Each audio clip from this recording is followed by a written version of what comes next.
Shalom, jumpa lagi bersama dengan saya dalam renungan hari ini.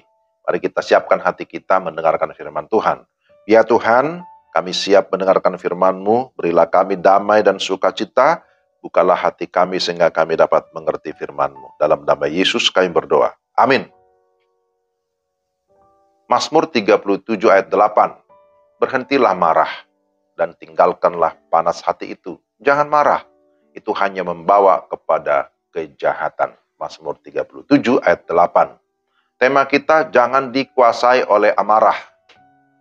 Saudara, sekali lagi Mazmur 37 ayat 8 ini memberikan kita sebuah penegasan.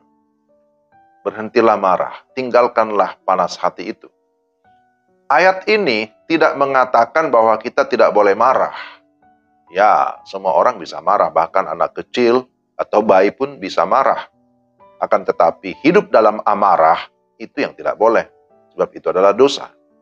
Sifat pemarah bisa menimbulkan kerusakan relasi, baik di rumah, di kantor, di lingkungan tempat tinggal, di lapangan, bahkan di gereja sekalipun.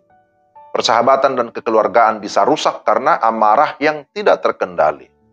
Sifat pemarah dikecam oleh Alkitab karena amarah menimbulkan banyak perselisihan dan bencana di dunia ini. Maka Allah sangat membencinya. Mazmur 37 ayat 8 mengatakan berhentilah marah dan tinggalkanlah panas hati itu. Ada orang berkata amarah adalah dosa keji sebab amarah menunjukkan sifat hewani manusia.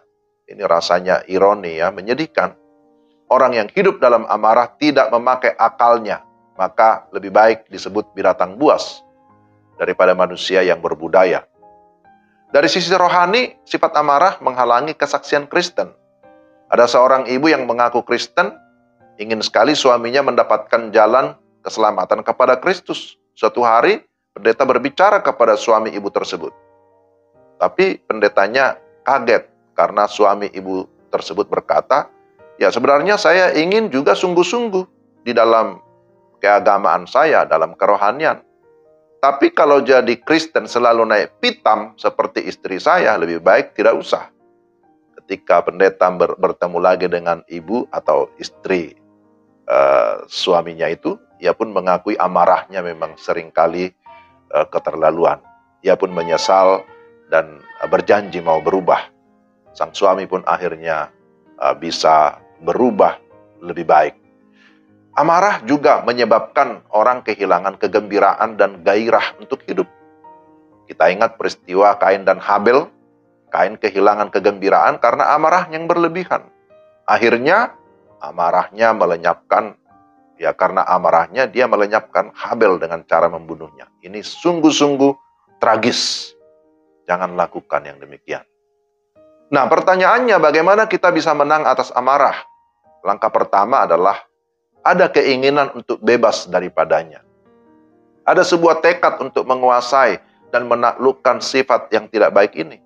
Sikap yang tidak lagi membenarkan diri dengan dalih. Misalnya berkata, seluruh keluarga saya memang tukang lekas marah. Atau ada yang berkata ini memang sudah keturunan, sudah turun-temurun. Atau ada yang membela diri, kamu kan sudah tahu memang sifat saya dari dulu sudah begitu. Nah, ini adalah tindakan yang salah, yaitu pembenaran diri. Lalu langkah kedua, mengakui kepada Allah dan memohon pengampunan dari Allah atas amarah yang tidak terkendali ini.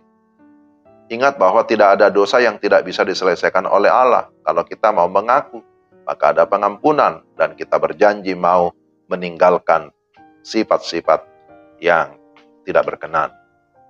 Dan yang ketiga tentu, mari memberi diri dipimpin oleh Roh Kudus. Orang yang sudah diubahkan akan dapat mengendalikan dirinya.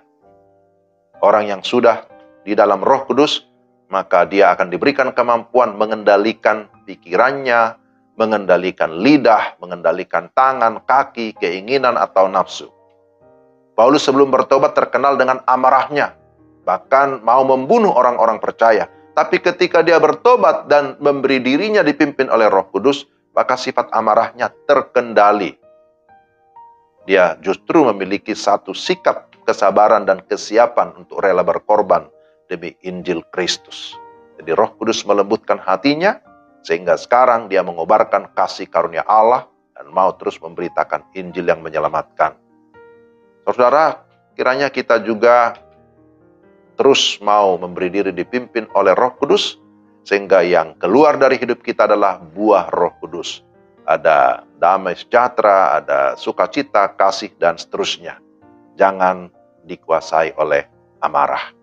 Mari berdoa. Tuhan, terima kasih, kiranya Roh Kudus menolong kami, supaya kami memiliki pembaruan sikap ataupun karakter yang sesuai dengan kehendak-Mu.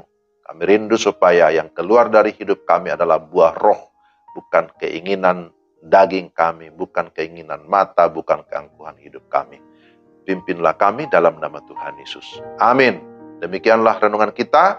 Tuhan memberkati saudara-saudara sekalian. Shalom.